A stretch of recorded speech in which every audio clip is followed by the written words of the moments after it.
Thank you, Madam Speaker. As I think we all know, this session was supposed to be about balancing the budget and closing a $2.8 billion shortfall.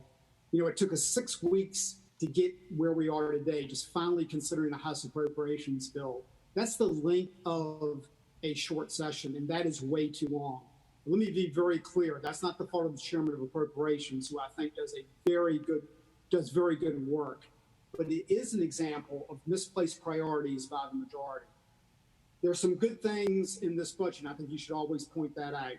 I have tried to articulate those both on the committee and the floor. We certainly have some K-12 flexibility that we've seen today, and that will help with reopening schools, something this governor has failed mightily to do. There's also a bonus in contingent appropriations. It will give a well-needed bonus to all state employees and all state-supported local employees.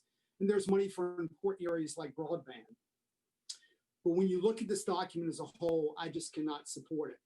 First, it has about $251 million net new spending over the governor's budget.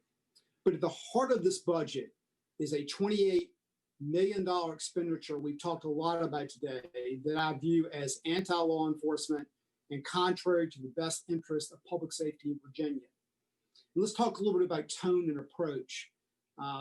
It's really given me great concern this session, especially as far as law enforcement goes. And all you got to do is go talk to your local sheriff or talk to your local police department. And we've heard this speech over and over today. They are demoralized. And if I could say, even if you listen to Delegate Carter today, where he goes, you know, the police are targeting activists, et cetera, that's the tone that disturbs me. And one of the reasons. Point of order. Point of order, Madam Speaker. Delegate from Manassas, Delegate Carter.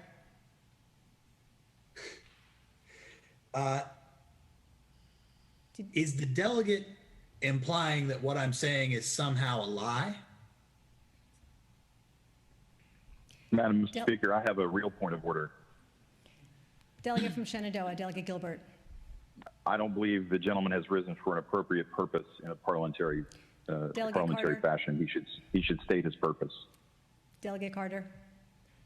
Madam Speaker, I believe that the delegate from Colonial Heights is implying that what I'm saying is a lie, and that is at the very least close to being in violation of Rule 57 of the House. I believe that came very close. Delegate Cox, would you like to continue? And please be careful as you continue your speech. Madam Speaker, I think all I did is repeat exactly what the delegate said, but I will continue. Thank you, Delegate Cox.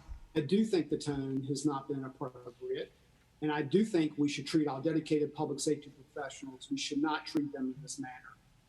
Further, I think we have to look at what's not in this budget. There is nothing to meaningfully address the 200 plus open positions of the Virginia State Police. And more importantly, and I think Delegate Corner did a great job in the floor amendment pointing this out, we've done very little for parents, especially when it comes to dealing with virtual education. So as the senior member of Appropriations, I thought it was important to lay out my reasons for voting against this budget, and I hope some of these items will be corrected in conference. So thank you, Madam Speaker.